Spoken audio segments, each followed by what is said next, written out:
Good morning. It's the 25th of March. This is the Market Pulse. My name is Adisha Naidu. It's good to be back. I'm joined with Tom Gale, Executive Global Markets Trading, and Palesa, who's been standing in for me. Good to be back. How's it, guys? Welcome back, Addy. Finally. Oh, feels good. It feels good, but I can't believe what I've been missing out on. I mean, these markets have been completely chaotic. What's going on in the Middle East? Tom, the picture says it all. Can you just dive in as to what can our clients make sense of here? Yeah, Addy, I think you start most of these market pulses just by saying how crazy things have been, but we've certainly taken it up a notch, haven't we? Yeah, exactly. I mean, the center slide, it's a sad time. I mean, I don't want to laugh about it. There's people that have lost lives. There's a lot going on, but I mean, this is scary times that we're in. But it's impacting markets quite aggressively. Indeed it is. Our focus, as usual, is going to be on markets rather than the human tragedy that this is. And I have spent a lot of time in the last few days speaking to investors and so on. And some of these slides that I'll be sharing might get a little detailed, probably too detailed for today's purposes. So we'll just try and keep everything understandable and relatable as we go. Perfect. Thanks, Tom. So as you say, Addy, the slide in front of you really just talks to ongoing conflict. At the core of the concern for markets really is the graphic top right, which is shipping around the Strait of Hormuz. There's been some moves to mitigate that choke point. The graphic top left shows the pipeline across Saudi Arabia that runs to the Yanbu port in the Red Sea, and the graphic bottom right shows that Yanbu crude exports have been picking up. So to some extent there's been relief, there's been a release valve for the export of crude oil through the Red Sea, and a lot of people holding their breath and crossing thumbs that there won't be any attacks by the Houthis, who are based in Yemen, into that choke point, but for now certainly that activity has remained subdued. So there's something of a release valve, as I say, and oil prices have come down from their highs. But look, the trump card, if you excuse the pun, has been for the Iranians to weaponize oil through the Strait, and as long as they control that, they will have some lever on the price of oil. I think what we've seen this week is very telling, because we've seen President Donald Trump show his hand, and as we all suspected, he needs an off-ramp. And this is because midterms are approaching in the US. They are scheduled for November, and he'll need some runway into those elections. He'll need to try to relate to his voter base. He's currently historically unpopular. The top two graphics in this slide show disapproval ratings, which are particularly low and below those of his predecessors. The bottom graphics here show fuel prices for gasoline on the left and diesel on the right have shot up. And this is just exacerbating that cost of living crisis that his voter base brought him to the White House on. So he will need a way out of this conflict, and he'll need a way out pretty soon. He has, of course. Tom, is that the reason this guy has been out to the media saying that he's been speaking to some top people in Iran, but not really giving the details? Do you think that's also a sign of desperation? Yes, I think the word desperation is appropriate. I think there is a level of desperation. He's been desperate for a short war, one that would have decapitated the Iranian regime. It's not achieved that. And he is certainly starting to feel some desperation given where oil prices are. We know that because his ultimatum, which in the end proved to be empty, was for he demanded that the Iranians allow free navigation by ships through the Strait of Hormuz, and if the Iranians refused to do that, they would have their energy infrastructure bombed. So yes, desperation is appropriate here, I think. We are getting these conflicting reports from both sides. Are they talking? Are they not? I think it's a fair conclusion at this stage that both sides want an off-ramp, not just the White House. Iran also will want some relief from the missiles that are being fired at them. And I think to some extent so too will other Gulf countries. So I think there's a reasonable expectation that there's an off-ramp in time which gives both sides an exit, a truce, with some saving of face. We shall see. I think the true cost of all of this is manifold. But the first thing I just want to make clear is that certainly the US has drawn down an awful lot of credibility through this episode, and the chart on the right is showing how the dollar sold off last year. We're all familiar with that narrative. And as much as the dollar has been a little bit firmer recently, given the backdrop of war, it's not recovered. So the real effective rate of the dollar is 7% weaker from its highs last year, and the DXY measure of the dollar is 10% weaker. So on either measure, the dollar remains pretty subdued. Our G10 currency strategist, who we've talked about in this forum before, Steve Barrow, he has made the point that the US does benefit from improved favorable terms of trade from higher oil prices, because of course the US is a major producer of oil and oil products themselves. But as soon as energy prices start to sink back, the dollar is going to start to slide again.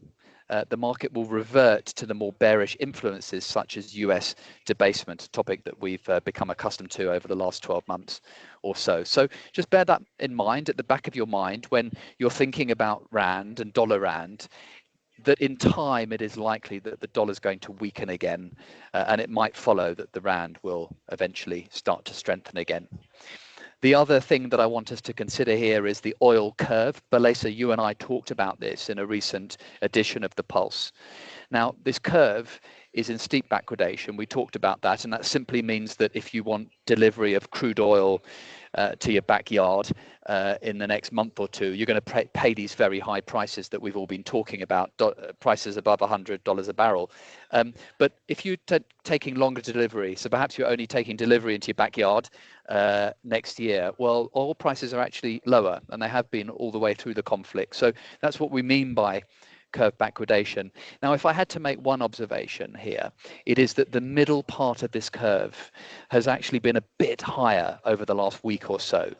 In other words, the oil market has been starting to price a slightly higher mid-curve price, or in simple language, some prolonged constraints. And that could talk to a rather imperfect immediate resolution to the conflict, whereby the Iranian regime remains where they are and they continue to control traffic to some extent through the strait. We'll have to see.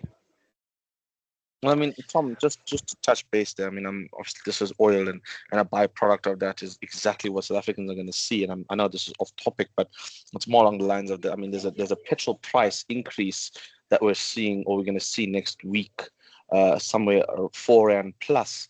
I mean, with that, as you said, being this future dated curve, would we see then our fuel prices come back to normality, or is this just a one-off?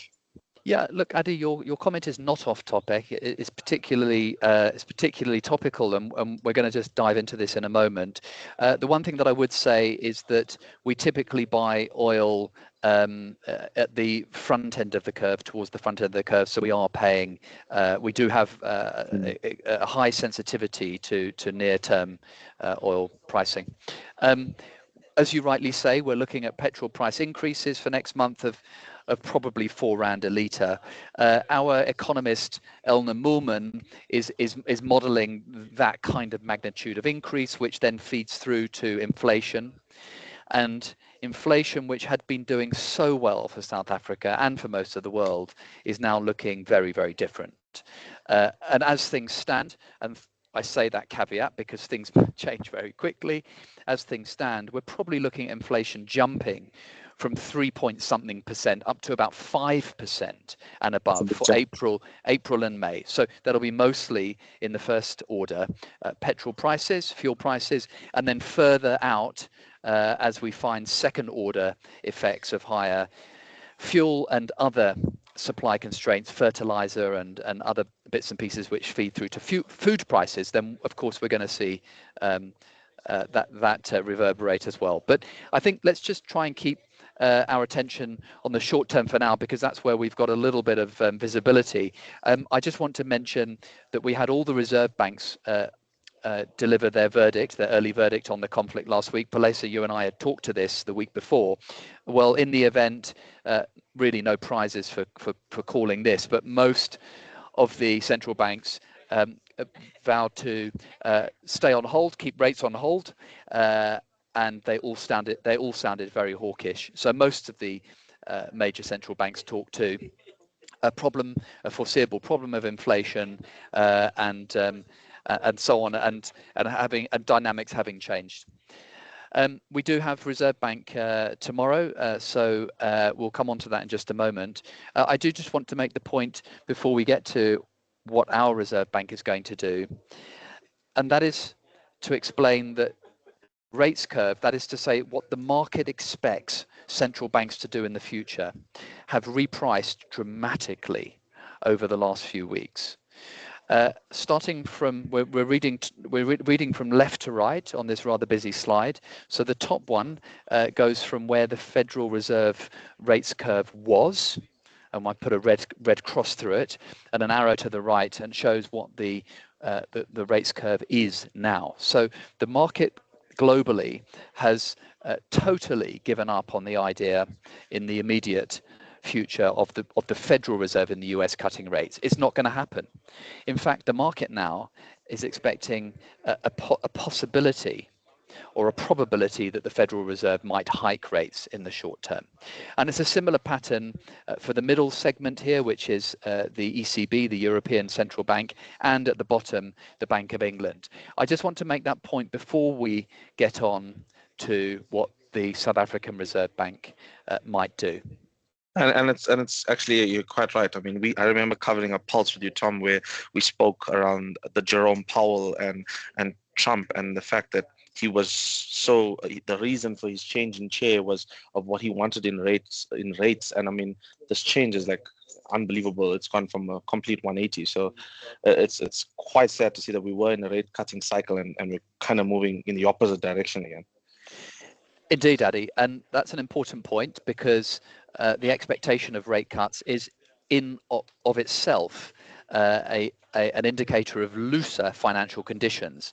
And without diving too deep into that particular point, by simply the market repricing for hikes, you tighten financial conditions. That is generally bad for markets. In fact, the ECB and the BOE had both already made inroads into their cutting cycle. The Federal Reserve had paused, but was expected at some point to resume its cutting, especially with a new Fed chair arriving in May. But now markets throwing doubt into that, because even Trump's pick for the Fed chair cannot push back 100%. against terrible dynamics, external dynamics. Okay, exactly. Let's now bring the conversation back to the South African Reserve Bank. Similar to the slide I just talked you through, the South African market pricing is also now one of expectations of rate hikes. Now, there are some caveats and some nuances to this. So I just want to be a little bit careful and urge some caution amongst your audience for how that message lands. It is normal in times like this for curves to reprice. Our economist Elna Moorman does not yet see that there's a large prospect of the Reserve Bank hiking rates. But the market has to price in a probability of that. The probability of the Reserve Bank hiking tomorrow is not zero, it's small, but in all likelihood the Reserve Bank will stay on hold tomorrow, and they will probably give a hawkish outlook for the market. We had been pricing cuts. those cuts are unlikely to come in the short term for now. The reason that I'm urging some caution here is that we've now got 3 hikes priced into the curve, but that takes us out till January 2027, and there's a lot of things that can happen, as we all know, in these markets between now and January 2027, not least that, of course, very elevated, expensive oil prices could actually hit growth globally and in South Africa. Now, if the immediate impact of higher prices were to pass through, we were to move through that, and the concerns about inflation were to pass, and central banks were to see that as transitory, then we might see that there's been a more damaging impact to growth, to GDP growth, to economic growth, and in that scenario, you might now start to see a focus down the line on easing of financial conditions. So I just think we need to take this one meeting at a time as things stand. Those of you who were hoping for a rate cut tomorrow, and we had been up until fairly recently, we're not going to get it. We're not going to get it. The Reserve Bank is not going to cut rates. They're going to hold, and there is a non-zero probability that they might hike. Well, I think from a trading point of view, as I said, those that are hoping for it would be quite sad. But I think as a South African citizen, just in general, given the current economic situation and what's happening, that would have eased a lot of South African spending and given a lot of people some cash back in terms of repayments, especially. So it's going to be hard times for SA citizens, I think. Well, it is, and it's often commented that higher oil prices, higher fuel prices acts as a tax because as you know, as you allude to, there's less money in people's pockets, and we've been hoping to free up some money in people's pockets by handing them a rate cut, of course, lower mortgage and home bond repayments, for example, or lower repayments perhaps on any other floating rate loan. But we're going to see consumers squeezed. That's now a reality. And given that, as I said a moment ago, it is conceivable that once we move through the immediate conflict, that the Reserve Bank becomes more concerned about consumers' growth and the hit to growth. Our growth here in South Africa has been very fragile, as everyone will know, and that's likely to have been served a lasting blow. Of course, our inflation targeting of 3%, Tom, that's also out the window, I assume. Well, just Palesa, based on what's happening. Well, you make an important point here because nothing's out the window. In fact, the Reserve Bank has already committed to targeting 3% inflation. So they will need to now stand up to that promise. And it's a very valid point you make. Now they have allowed themselves some room around that 3% point, 1 percentage point, so they could go to 4%. But if we're talking about 5% inflation in April and May, then you would think that the reflex that's required now from the Reserve Bank is more likely a hike than a cut. So that is an entirely valid point you make. It's not out the window. Inflation targeting of 3% plus 1 percentage point room is a commitment, and it has been blessed by National Treasury. Awesome. Good to hear that. Okay, now I just want to address very briefly a point that's been made in the press, which is that foreign investors have been selling out of South African investments, particularly in government loans, government bonds. I just want to put this in context because I find these headlines a little sensationalist. And actually, as we've discussed at length in previous editions of The Pulse, foreigners have been loading up on South African debt over the last 12 to 18 months. And they've taken some rather large positions because they feel that progress and reform has been on track. Now, headlines by Bloomberg, then reported by other media outlets, is that foreigners have completely dumped those positions. There's been record outflows. On our analysis, that's not the case. There has been selling, of course there has, as there has been selling of government bonds the world over. But in South Africa, to put things in context, we've measured selling over the last 3 weeks of about 30 billion rand. And there's nuance to this 30 billion rand. But before we get to the nuance, I just want you to consider that in January, foreigners bought about 35 billion rands worth of bonds. So it doesn't even take off the year-to-date buying that's happened, never mind the buying that went on last year, which was to the tune of about 130 billion rands worth of buying. So we mustn't consider that foreigners are so fickle. Some of the investors, hedge funds based in London and New York will, of course, turn positions quite quickly, but some of the longer term investors like PIMCOs and so on will tend to be far more committed to their positioning and make very considered decisions. So right now, yes, we've seen some repricing of government debt, and that's a little unhelpful for the fiscus, of course it is, and for bond issuance going forward, but it's not quite the problem that it's been set up to be by the press. One problem that will certainly be presenting itself and has done is the gold price coming lower and to the platinum price. And both of these are actually coming lower mostly because US rates have had to reprice for the expectation of higher inflation.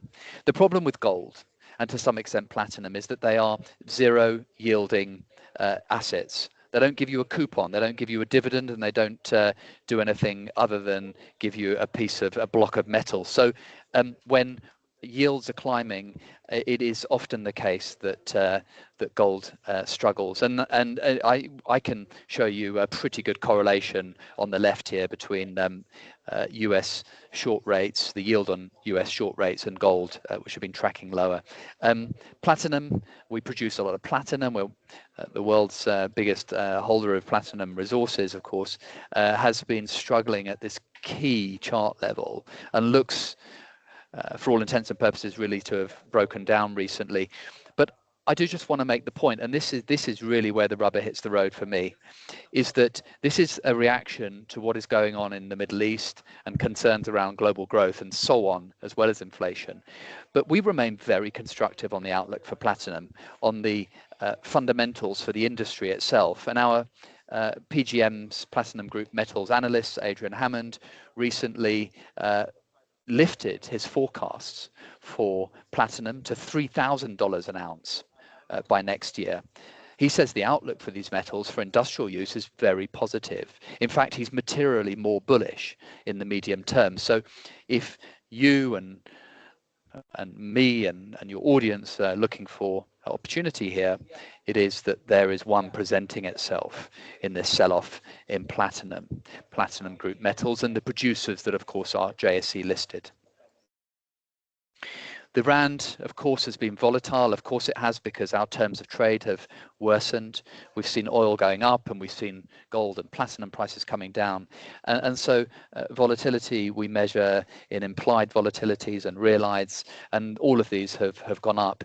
But I don't want to focus on the volatility market right now. I'd rather make the point that actually the rand has not been a complete disaster, as we might have expected in recent years, given the nature of this conflict and the spike in oil prices.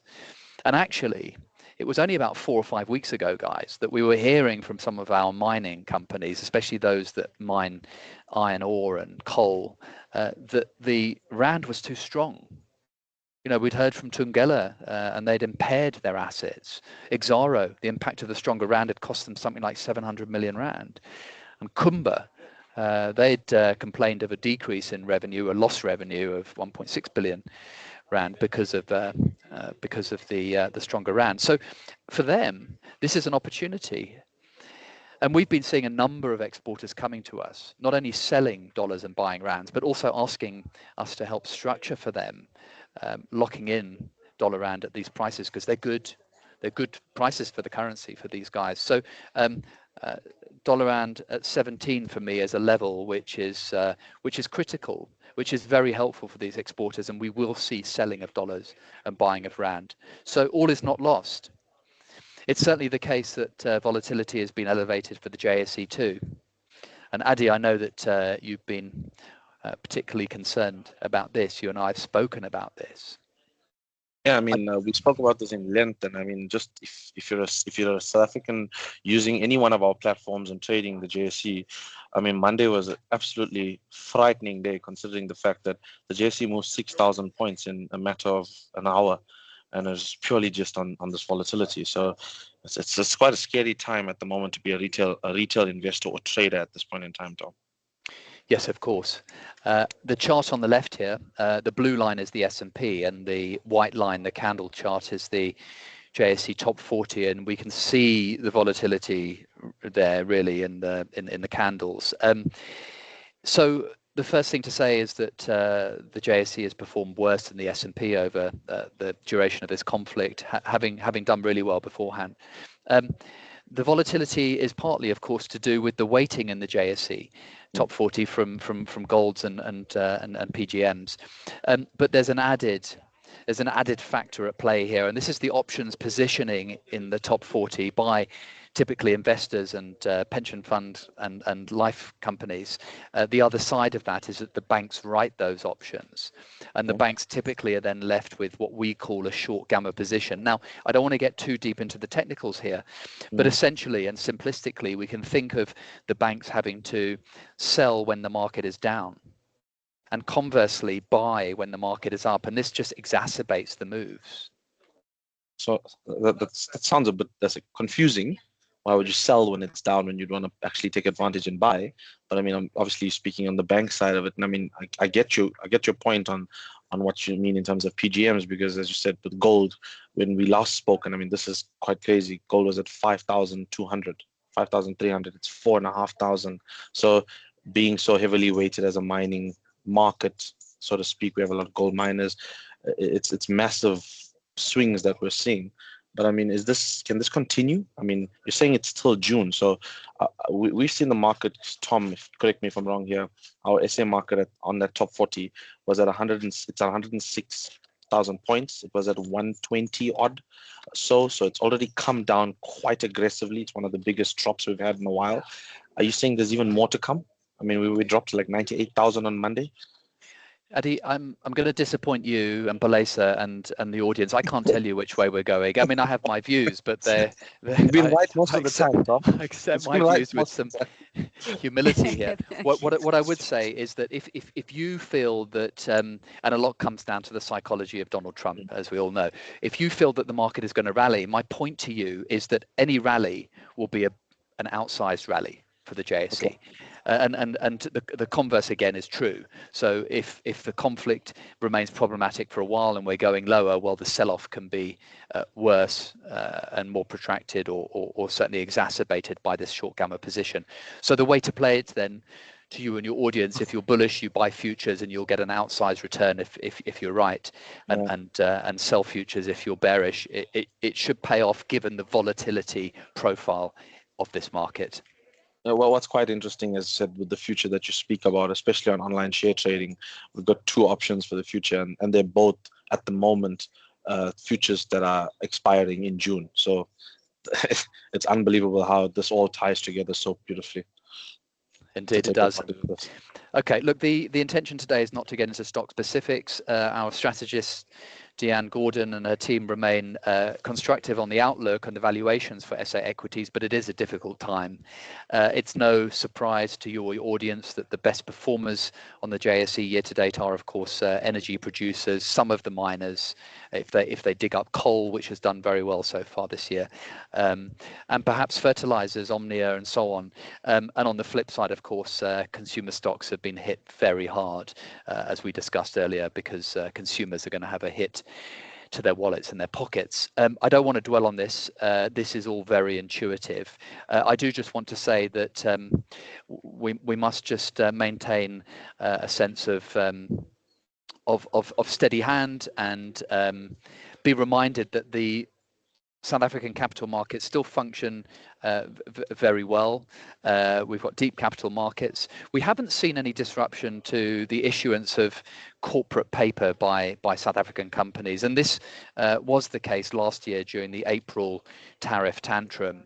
But so far this year, the calendar has been unaffected by external events, and I think that's really testament to our market and the ongoing smooth functioning of our market. We did have one issuer postpone, that was African Bank, but that was really specific reasons for that. And in fact, yesterday we've launched a dollar offering for an African corporate. So I just want to say that markets continue to function. We mustn't always think that everything is going to pot. We want to finish off, I think, Adi and Balesa, on one of our products where the book's closing. Do you want to just tee it up, and I'll just run through afterwards the features of the product? Yeah, absolutely. I mean, this is a beautiful AI and big data autocall. When I say beautiful, I mean, given what's going on, we know that, I mean, we've covered many pulses before, the effects of AI and the benefits that it brings. This autocall actually closes this Friday, Tom. I know you and Palesa, in my absence, have covered a few of our top 40 structured notes that we have ongoing throughout the months, but this is a bespoke. So the opportunity to invest in this or to subscribe to this will close on Friday, the 27th of March at close of business. Okay, yeah, and I would urge the audience to speak to the relevant contact person on email or on the call line for Shift Trader and an OST. But because, as usual, often the devil's in the detail. But this is the opportunity, as you say, to invest in a euro-denominated index for AI and big data. It's known as the Selective AI and Big Data Euro Index. Now, an autocall we've covered before, but simply speaking, your capital is invested into the product, and over the life of the product, which for this one is 5 years, there will be observation dates, and at those observation dates, the underlying index in euros will have to be flat or up for a coupon to be paid. And at the end of the term, the 5 years, the index itself must be down no more than 30% for you to have your capital protected. So you do take some capital risk on this particular product. I do just want to illustrate before we sign off that as you can follow the flow chart here, at the end of year one, that'll be the first observation date. So if the underlying index is flat or up, the instrument auto calls. It will pay you out your RAND investment plus a coupon of 14%. Okay, so far so good. That's pretty simple. Yep. If, however, at that observation date, the underlying index in euros is worse than flat, then the product will roll. You will receive no coupon at that particular date. Your capital remains invested, and you'll return again for the second observation date at the end of year two. Now, if at the end of the year two, the index is flat or up since inception, you'll now be paid out 2 coupons of 14% and have your RAND investment returned. The instrument, the product will auto call and terminate. And so it goes on through to the end of year 5, as I say. Now, at year 5, if the index has gone down 30% or more, then you will be taking the hit in your initial capital investment, and you will take the performance of the underlying index. And if the index is down more than 30%, let's say 50%, well, you're going to take the hit to your capital investment of 50%. So there is some capital at risk here. But as long as you are good at those observation dates, you are collecting good-looking coupons. I want to actually say, and it's not a correction. You're right. There's capital at risk, but obviously after the 30%, so there is a slight protection. But I just want to correct you from what you said at the earlier point. This is available to be purchased and held in online share trading and ASI Shift Trader soon to come. So it's not in Shift just yet. Okay, good. And please, may all of your audience speak to their contact, as I say, to get further details on this. 100%. But Tom, thank you so much for a great pulse. I said there's so much going on. You simplified so well. You give our audience some clarity, and it's good to be back and to be joined with the two of you again. And until next time.